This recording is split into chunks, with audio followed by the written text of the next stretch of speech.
Vera نے غصے سے سلی کے ہاتھ سے فون چٹک دیا۔ مجھے کچھ نہیں دیکھنا، اس نے سخت لہجے میں کہا۔ پھر وہ مہروز کی طرف مڑی، آنکھوں سے آنسو بہتے ہوئے اس سے بولی، میر مجھے بتاؤ، میں نے کوئی غلطی تو نہیں کی ہے نا؟ مہروز آہستگی سے اس کے قریب آیا اور ایک گھٹنے کے بل بیٹھ گیا۔ اس نے ویرا کے کانپتے ہاتھوں کو تھاما اور نرمی سے کہا، دادی اتنا اداس نہ ہو، اگر آپ سمجھتی ہیں کہ مہروانیہ ہی گولو ہے تو وہی گولو ہے، آپ جیسا چاہیں ویسا مان لیجیے۔ یہ سن کر سبین بلقیس اچانک اپنی جگہ سے کھڑی ہو گئی۔ وہ غصے سے چلائی، میر میں ہی اصل گولو ہوں، آپ صرف دادی کو خوش کرنے کے لیے جھوٹ بول رہے ہیں، اگر کب تک انہیں دھوکے میں رکھیں گے؟ چاہے چپ ہو جاؤ۔ مہراز کی گرجدار آواز نکلی، اس کا چہرہ برف کی طرح سخت اور آنکھیں خوفناک غصے سے بھر گئی۔ یہ منظر دیکھ کر سلی کانپ گئی، اس نے ہونٹ جکڑے اور خاموشی سے آنکھوں میں آنسو بھر لے آئے۔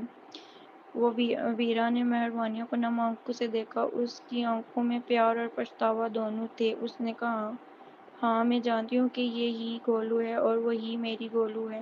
سلی غصے سے پاؤں پٹکتی رہی، دادی میں ہی گولو ہوں، میر تو ہمیشہ سے مجھ سے محبت کرتا آیا ہے، وہ مہروانیہ سے کبھی محبت نہیں کرتا۔ پھر اس نے سخت لہجے میں کہا، آپ تو میر پر مزید بوجھ ڈال رہی ہیں، اور مہروانیہ ویسے بھی جلد یا بد طلاق لے لیں گے، آپ کو اتنی ضدی اور بے وقوف بنا رہی ہیں۔ ویرا کے چہرے پر غصہ بھر آیا، اس کی آنکھوں میں آگ دہکنے لگی۔ ویرا نے غصے سے سلی کے ہاتھ سے فون جھٹک دیا۔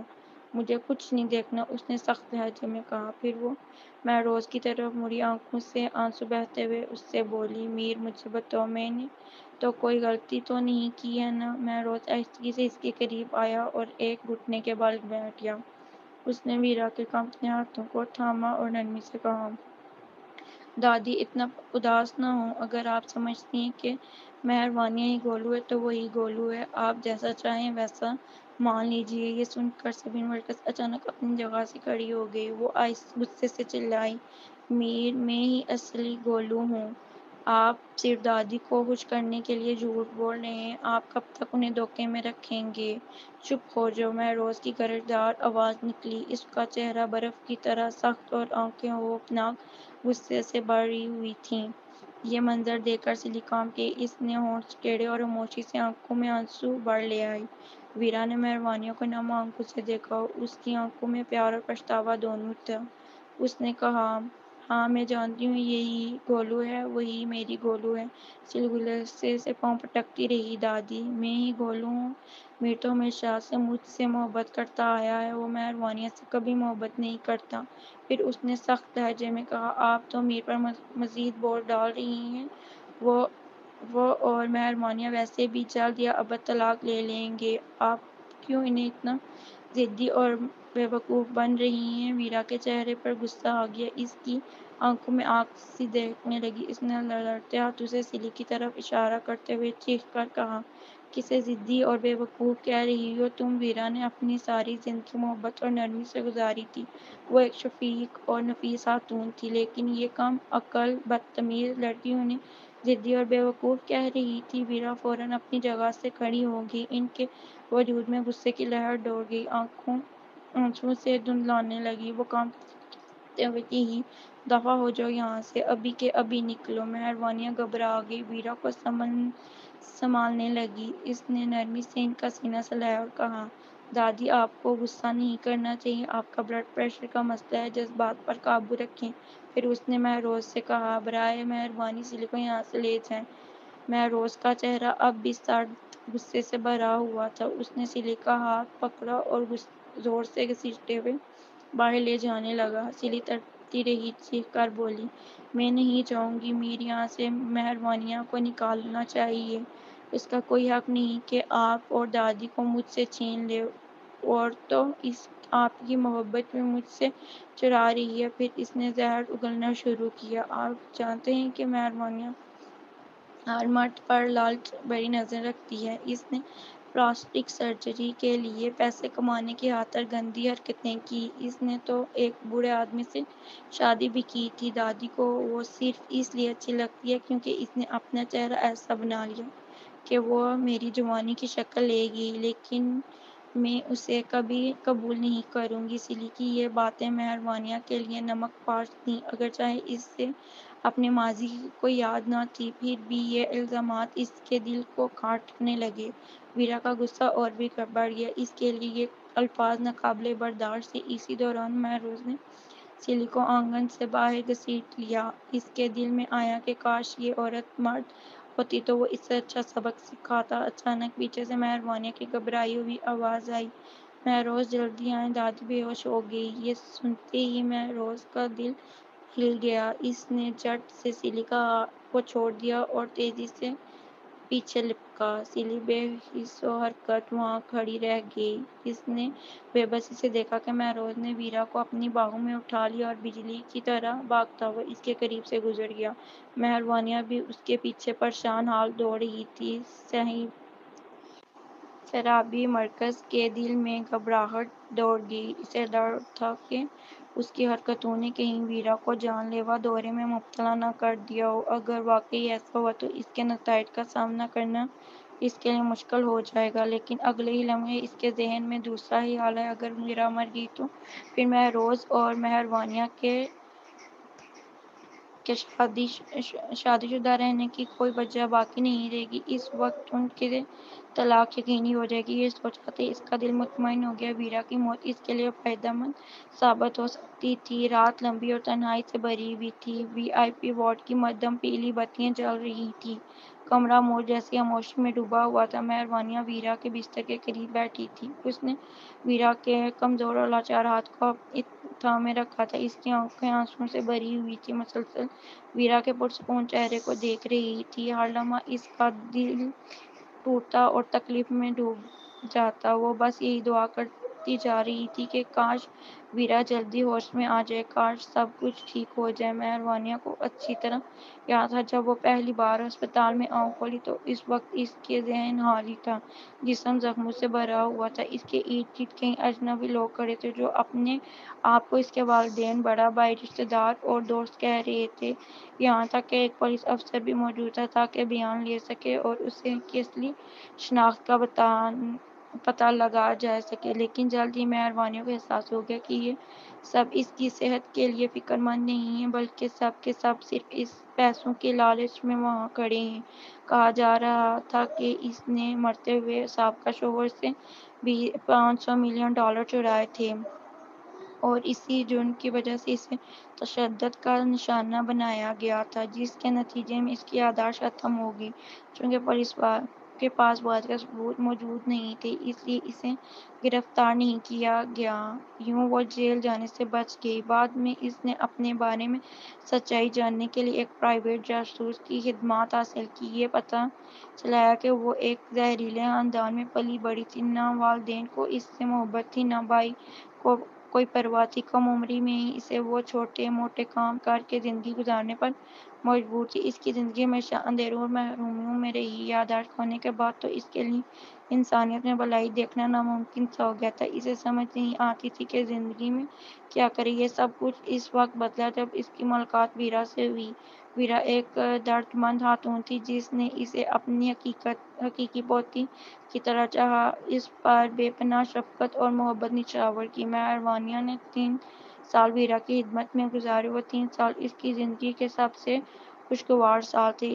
اس نے ویرا کو اپنے خاندان کی طرح مان لیا تھا اور اب اس کی بغیر زندگی کا سوچنا بھی محال لگ رہا تھا۔ وقت دھیرے دھیرے گزرتا گیا اور اس کی آنکھوں سے آنسو بہتے رہے۔ دوسری طرف جب مہروز وانیہ کو ہسپتال لے آیا تو اس کی حالت کچھ بہتر ہو گئی تو اس نے ایک لمحہ ضائع کیے بغیر گاڑی چلائی اور سیدھا سوڈو ولا واپس آ گیا۔ رات کے 3 بج رہے تھے جب اس نے زور سے سلی کے کمرے کا دروازہ کھولا اور اندر گھس آیا۔ پھر اس نے بے دردی سے اسے بستر سے گھسیٹ کر نیچے باہر نکال دیا۔ بیچاری سلی ہکا بکا رہ گئی۔ اس کے سنبھلنے سے پہلے مہروز اسے کھینچ کر باہر لے آیا۔ وہ مجبور لڑکتی ہوئی اس کے ساتھ ساتھ چل رہی تھی۔ میر، یہ آپ کیا کر رہے ہیں؟ یہ رات کے 3 بج رہے ہیں۔ آپ مجھے کہاں لے جا رہے ہیں؟ سلی نے خوف اور الجھن میں پوچھا۔ مہروز کا چہرہ سرد اور سخت تھا۔ اس نے کوئی جواب دینا ضروری نہ سمجھا۔ کچھ ہی دیر میں وہ سیلی کو ولا سے لے کر باہر آیا اور اسے اپنی گاڑی کے فرنٹ سیٹ پر بٹھایا۔ اس نے خود سیٹ بیلٹ لگا کر اسے باندھ دیا۔ سیلی نے آنسوؤں سے بھرے چہرے کی طرف اس کی طرف دیکھا اور روتے ہوئے کہا، میر آپ اتنے غصے میں کیوں ہیں؟ میں ابھی بھی اپنے نائٹ سوٹ میں ہوں۔ آخر آپ مجھے کہاں لے کر جا رہے ہیں؟ مہروز خاموشی سے ڈرائیو سیٹ پر بیٹھا گیا۔ اس نے کچھ کہے بغیر گاڑی سٹارٹ کی اور سوڈو ولا سے باہر نکل گیا۔ آدھے گھنٹے بعد وہ گاڑی روک کر باہر نکلا۔ وہ جگہ تھی ہوکفیس مینر۔ وہ گاڑی کے دوسری طرف آیا اور سیلی کو کھینچ کر باہر نکالا اور سیدھا دروازے پر کھڑا کر دیا۔ سیلی نے سلکتے ہوئے پوچھا، آپ مجھے یہاں کیوں لے آئے ہیں میر؟ مہروز کی آنکھوں میں سرد روشنی چمکی۔ اس نے سخت لہجے میں کہا، غور سے سنو سیلی، میں نے کبھی تم سے یہ نہیں کہا کہ میں تم سے محبت کرتا ہوں، نہ پہلے اور نہ اب۔ تمہیں محض میری نرمی کا غلط مطلب نکالتی رہی۔ پھر اس نے مزید کہا، اور یاد رکھو، مہروانیاں اور میں قانونی طور پر شادی شدہ ہیں۔ قانون کے مطابق میری دولت کا نصف حصہ اس کا حق ہے۔ سوڈو ولا اس کا گھر ہے، تمہارا نہیں۔ تمہیں کوئی حق نہیں کہ اس جگہ پر قابض ہو جاؤ اور اسے اپنا سمجھو۔ آخر کار سیلی کو یہ احساس ہوا کہ میر اس سے واقعی ناراض ہے۔ اس نے آنسو بہنے دیے تاکہ وہ معصوم اور بے قصور لگے۔ پھر اس نے نرمی سے کہا، میں معافی چاہتی ہوں میر، آپ مجھ سے اچانک اتنے سخت کیوں ہو گئے؟ مہروز نے غصے میں سوال کیا، کیا تم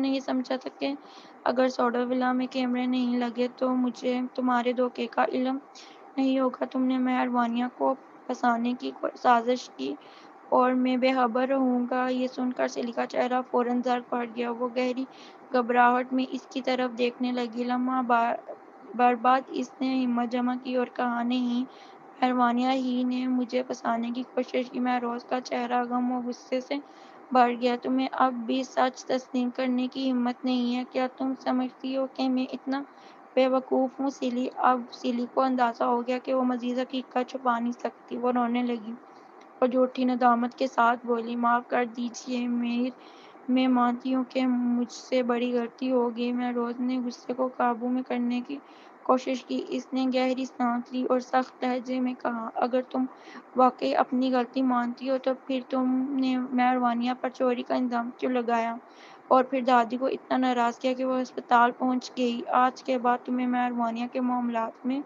دخل دینے کی اجازت نہیں ہے اور نہ ہی تم دادی سے اکیلے ملنے کی اجازت جاؤ گی۔ اگر دوبارہ ایسا کیا تو تمہیں کبھی معاف نہیں کروں گا۔ سیلی دھیمے دھیمے اس کے قریب آئی اور نرمی سے اس کا ہاتھ پکڑ کر جھولنے لگی۔ میر، میں جانتی ہوں کہ میری غلطی ہے، براہ کرم مجھے معاف کر دیجئے۔ میں وعدہ کرتی ہوں کہ آئندہ کبھی ایسا نہیں کروں گی۔ مہروز نے فوراً اس کا ہاتھ جھٹک دیا اور پیچھے ہٹتے ہوئے سرد لہجے میں کہا، کل میرے لوگ تمہارا سامان تمہارا گھر بھجوا دیں گے۔ تمہیں اپنے اعمال پر غور کرنے کی ضرورت ہے۔ یہ کہہ کر وہ دروازے کی طرف بڑھا اور بیل بجائی۔ سیلی مسلسل روتی رہی، منتیں کرتی رہی، کبھی معصومیت کا ڈرامہ کرتی رہی، کبھی ضدی بچے کی طرح نخرے دکھاتی رہی، لیکن مہروز بالکل بھی متاثر نہ ہوا۔ کچھ دیر بعد برکس مینرز کا ہانسامہ دروازے پر آیا۔ مہروز نے سیلی کو اس کے حوالے کیا اور ایک لمحہ ضائع کیے بغیر گاڑی میں بیٹھ کر واپس روانہ ہو گیا۔ گلیاں سنسان تھیں، رات کے 3 بج رہے تھے۔ مہروز پوری تیزی کے ساتھ ہسپتال واپس پہنچا۔ جب اس نے ویرا کے کمرے کا دروازہ کھولا تو اس نے یہ منظر دیکھا۔ مہروانیاں ویرا کے ہاتھ کو گیلا کپڑا لگا کر بار بار صاف کر رہی تھی۔ اس نے پل بھر میں آرام نہیں کیا۔ وہ پوری رات جاگ کر ویرا کی خدمت کرتی رہی۔ مہروز خاموشی سے قریب آیا۔ مہروانیاں نے پلٹ کر اس کی آنکھوں میں دیکھا۔ لمحے بھر کے لیے اس کے دل کی دھڑکن رک سی گئی۔ پھر، میں نے سوچا تھا کہ آپ گھر چلے گئے ہیں، یہاں کیوں آئے ہیں؟ اس نے آہستگی سے کہا۔ مہروز نے مدھم اور بھاری لہجے میں جواب دیا، میں ذرا کام میں الجھا ہوا تھا، جیسے ہی فارغ ہوا سیدھا یہاں آ گیا۔ اب میں دادی کا خیال رکھوں گا، تم آرام کرو۔ مہروانیاں نے سر ہلا کر انکار کیا۔ اور ویرا کی طرف دیکھتے ہوئے کہا، میں تھکی نہیں ہوں، میں آرام نہیں کروں گی۔ مہروز نے اس کی کلائی پکڑ کر اسے نرمی سے اٹھایا۔ میں یہاں ہوں، تمہیں اب آرام کرنا چاہیے۔ اس کے ہاتھ کی گرمی مہروانیہ کی رگوں میں بجلی کی طرح دوڑ گئی۔ وہ جھٹک گئی اور تیزی سے اپنا ہاتھ پیچھے کھینچ لیا۔ اس کا چہرہ شرم سے سرخ ہو گیا۔ ٹھیک ہے، میں تھوڑی دیر آرام کر لیتی ہوں، لیکن آپ نے مجھے جگانا ہے جب دادی جاگیں گی، وعدہ کریں۔ اس نے شرماتے ہوئے کہا۔ ٹھیک ہے، مہروز نے نرم لہجے میں جواب دیا۔ مہروانیہ پاس ہی رکھی سائٹیں بیڈ پر لیٹ گئی۔ اس نے پہلو بدل کر چہرہ ویرا کی طرف کر لیا اور گھٹنے سمیٹ کر آنکھیں موند لیں۔ مہروز اس کے پاس کھڑا اسے دیکھ رہا تھا۔ پھر وہ اٹھا، الماری سے ایک کمبل نکالا اور آہستگی سے مہروانیہ پر ڈال دیا۔ مہروانیہ اس حرکت سے حیران اور متاثر ہوئی۔ وہ بس چپ چاپ اسے دیکھتی رہی۔ مہروز نے کمبل سیدھا کرنے کے بعد پردہ کھینچ دیا تاکہ اس کا بیڈ ویرا کے بیڈ سے الگ ہو جائے۔ آنکھیں بند کرو، سو جاؤ، اس نے مدھم لہجے میں کہا۔ مہروانیہ کے دل میں عجیب سا سکون اتر آیا۔ اس نے آنکھیں بند کر لی، لیکن دل کی دھڑکنیں تیز ہو گئی۔ اس نے سوچا، اگر ویرا کی سالگرہ کے فوراً بعد میری مہروز سے طلاق ہو گئی تو کیا ہوگا؟ وہ جانتی تھی کہ مہروز ایک محب وطن، نیک نیت اور وفادار شخص ہے۔ بظاہر سرد اور سخت لگتا ہے، لیکن اندر سے اپنے خاندان اور ملک کے لیے بے حد جذباتی ہے، اور سب سے بڑھ کر وہ اپنی گولو سے بے انتہا محبت کرتا ہے۔ یہ سوچ کر مہروانیہ کے دل میں عجیب حسد اور دکھ پیدا ہوا۔ وہ بس خاموشی سے آنکھیں موڑے نیند کے آغوش میں چلی گئی۔ جب اس کی آنکھ کھلی تو دوپہر ہو چکی تھی۔ مہروز اس وقت ویرا کو کھانا کھلا رہا تھا۔ مہروانیہ کے دل میں ایک کسر ابھری۔ پھر اس نے ناراضگی سے مہروز کو دیکھا اور کہا، جب دادی جاگیں گی تو آپ نے مجھے کیوں نہیں جگایا؟ ویرا نے مہروانیہ کے چہرے پر نیند کی لالی دیکھ کر مسکرا کر کہا، میر نے بتایا تھا کہ تم صبح کے 4 بجے سوئی ہو۔ وہ چاہتا تھا کہ تم کچھ اور دیر سو لو۔ مہروانیہ کا چہرہ فوراً گرم ہو گیا۔ وہ جڑجڑا گئی، لیکن دل میں ایک میٹھی سی گرمی پھیل گئی۔ وہ جلدی سے آگے بڑھی اور ویرا کا ہاتھ تھام کر گھبراہٹ سے بولی، دادی آپ ٹھیک تو ہیں نا؟ آپ کی طبیعت کیسی ہے؟ ویرا نے مہروانیہ کے ہاتھ پر نرمی سے تھپکی دی اور تسلی دی، فکر نہ کرو، میں تمہارے خیال سے زیادہ صحت مند ہوں۔ مہروانیہ نے سکون کا سانس لیا۔ شکر ہے آپ خیریت سے ہیں۔ آپ نے کل رات مجھے بہت ڈرا دیا تھا۔ ویرا کے لبوں پر مسکراہٹ اور گہری ہو گئی۔ میں اتنی کمزور نہیں جتنا تم سمجھتی ہو۔ مجھے جلدی صحت مند ہونا ہے تاکہ اس فضول تیسری عورت کو ہمیشہ کے لیے تم سے دور کر سکوں۔ یہ سن کر مہروز کا چہرہ بگڑ گیا۔ اس نے سختی سے کہا، دادی ہماری شادی میں کوئی تیسرا نہیں ہے۔ ویرا نے غصہ بھری آواز میں ہنکارا بڑھا، جیسے وہی دھوکہ کھا رہی ہو۔ تو پھر وہ کل رات والی عورت کون تھی؟ میں یہ ماننے کو تیار نہیں کہ مرد اور عورت کے بیچ محض دوستانہ تعلقات ہوں۔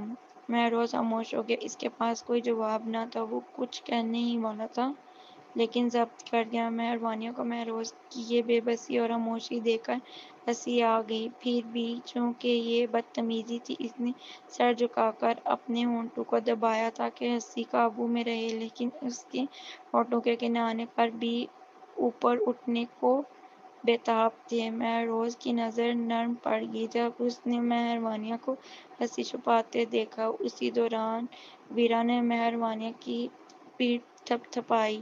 گولو، میں نے نوکرانی سے کہہ دیا ہے کہ تمہارے لیے نئے ٹیرر خرید لے۔ وہ باتھ روم کے کارنر پر رکھے ہیں۔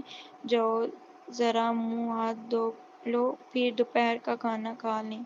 جی ٹھیک ہے دادی، مہروانیہ نے فرمانبرداری سے جواب دیا۔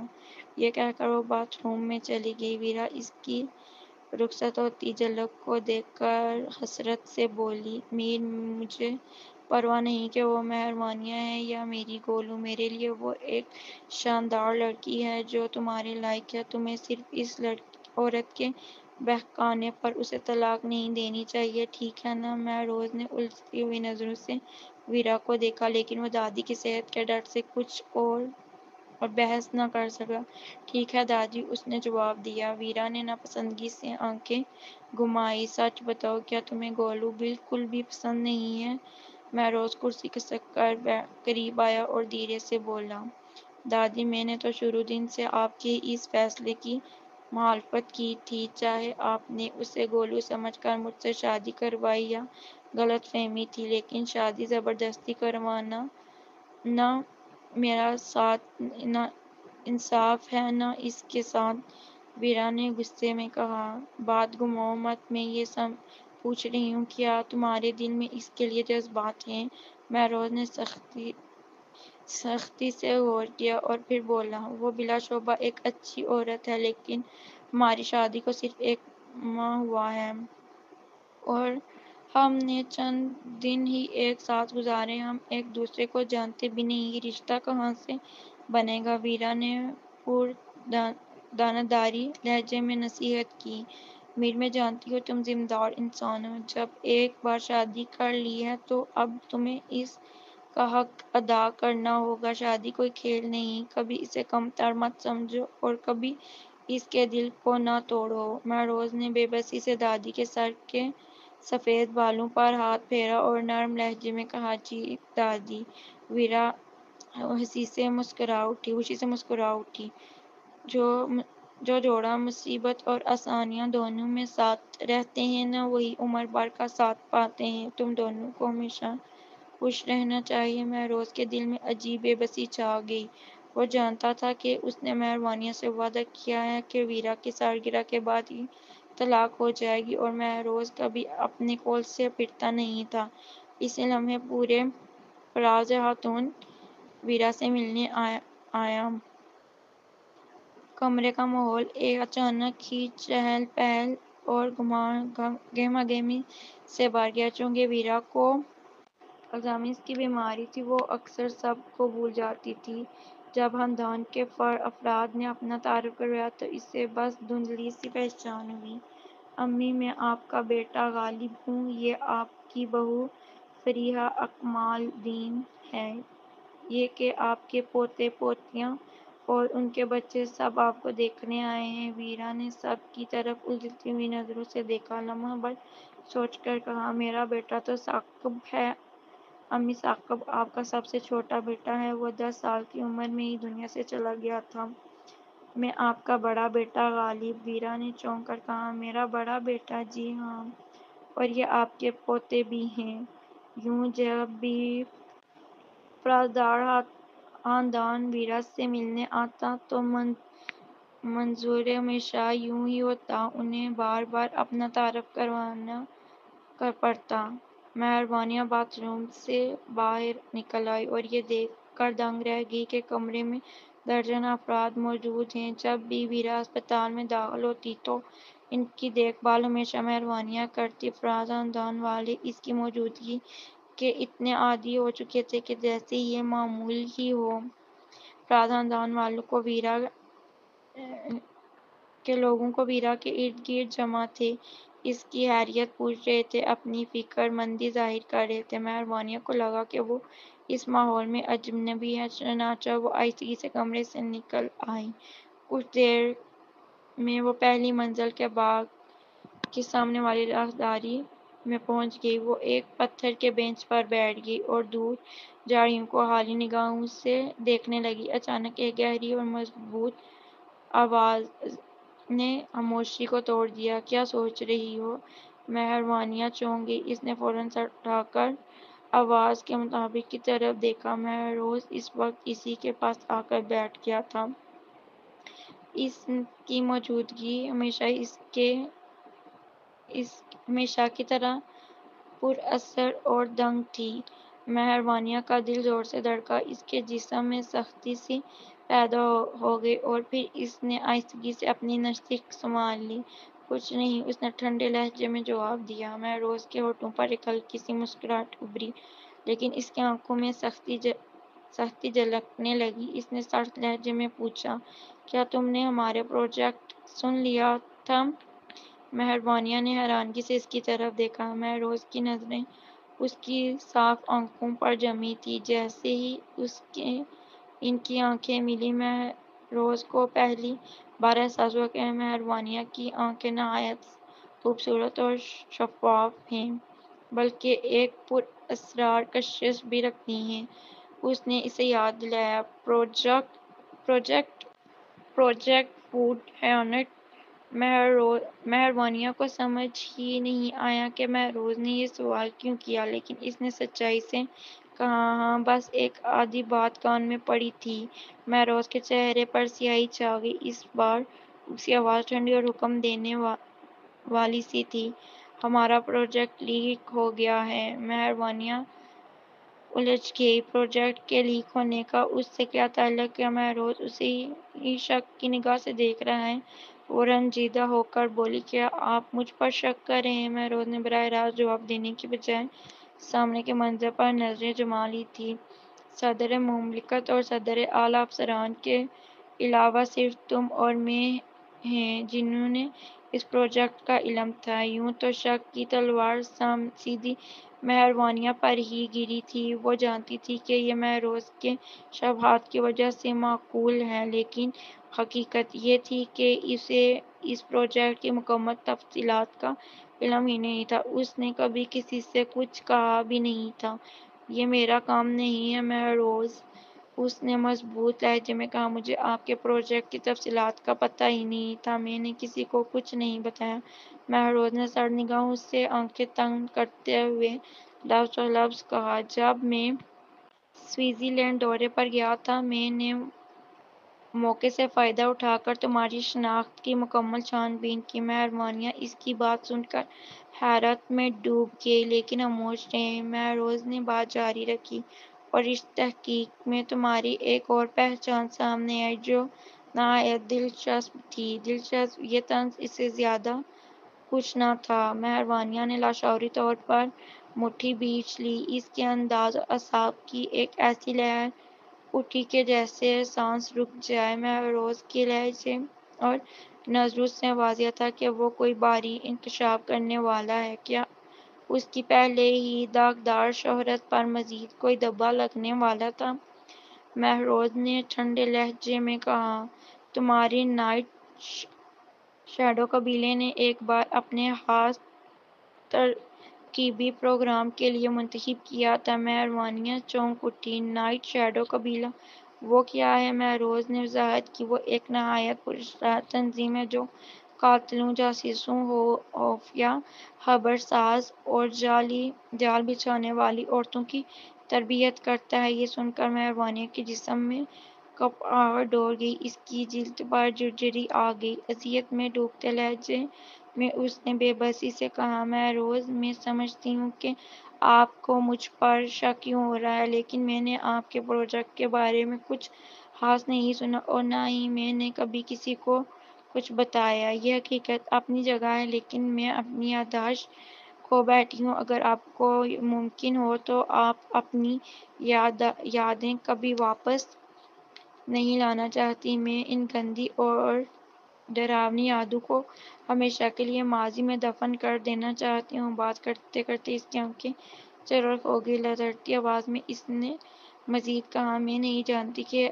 اپنی بے گناہی آپ کو کیسے ثابت کروں۔ شاید مجھے ویسے بھی ہی الزام سہن نہ، جیسے بار بار سیل نے مجھ پر جھوٹا الزام لگائے تھے۔ اگر آپ کے پاس یہ ثبوت ہے کہ یہ سب میرے ہی ہاتھوں ہوا ہے، تو آپ مجھے فوراً گرفتار کر لیجیے، جیسا کہ میں واقعی کوئی جاسوس ہوں۔ کچھ لمحے خاموش رہنے کے بعد مہروز نے موضوع بدلنے کا فیصلہ کیا۔ اس نے مردم آواز میں کہا، میں سیل کو واپس آفس مینرز بھیج چکا ہوں، اور وہ وقت جب انجانے میں تمہیں تکلیف دے دیتی تھی، اس پر معذرت خواہ ہوں۔ کیا تم اب بھی سوڈا ولا میں رہنے کا ارادہ رکھتی ہو؟ مہربانیہ نے اس کی طرف رخ نہ کیا بلکہ پیٹھ موڑ رکھی۔ اس کے چہرے کے اعضاء کب کے بکھر چکے تھے، آنکھوں میں آنسو اب بھی تہ رہے تھے۔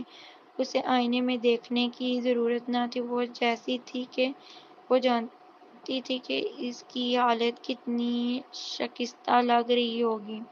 نہیں، اس نے مردم آواز میں کہا۔ میں روز نے سوال کیا، تو پھر کہاں رہو گی؟ جہاں میرے قدم لے جائیں گے۔ تقدیر پر چھوڑ دیا ہے۔ اس لمحے مہروز کے دل میں عجیب سا پچھتاوا اتر آیا۔ اس نے نرمی سے کہا، بس مجھے خبر دے دینا اگر تمہیں کسی چیز کی ضرورت ہو۔ مہروانیہ نے اپنی مٹھی ذرا زور سے بھینچی۔ دل کی دھڑکنیں تیز ہو گئی۔ غم کی ایک اور لہر اس پر حاوی ہو گئی، لیکن اس نے ظاہر نہ ہونے دیا۔ پرسکون لہجے میں کہا، جہاں تک طلاق کا تعلق ہے میں تمہارے خواہش کی عزت کروں گا۔ مہروز نے اس کی بات درمیان میں کاٹ دی۔ یہی وہ جواب تھا جس کی اسے توقع تھی، لیکن جانے کیوں دل میں ایک انجانی کسر، ایک درد سا ابھر آیا، جیسے یہ فیصلہ اس کے وجود کو اندر سے توڑ رہا ہو۔ مہروانیہ اپنی آنکھوں سے بہتے آنسو روک نہ سکی۔ پھر بھی اس نے ضد کے ساتھ سامنے راہداری کو ہی دیکھتے رہنے کی کوشش کی، گویا دھندلی نگاہوں کے باوجود بھی راستے پر ڈٹی ہوئی تھی۔ شکریہ، اس نے دھیرے سے کہا۔ وہ مزید ایک لمحے بھی وہاں رکنے کی ہمت نہ کر سکی۔ ڈر تھا کہ کہیں لبوں سے سسکی نہ نکل جائے، چنانچہ وہ تیزی سے قدموں سے وہاں سے نکل گئی۔ اس کے سامنے کا راستہ حد سے زیادہ لمبا اور پیچیدہ لگ رہا تھا۔ ہر قدم اٹھاتے ہوئے اسے شدت سے یہ احساس ہو رہا تھا کہ وہ اپنی زندگی میں کس قدر بھٹکی ہوئی اور تنہا ہے۔ اب اسے سمجھ ہی نہیں آ رہی تھی کہ وہ کیا کرے، کہاں جائے۔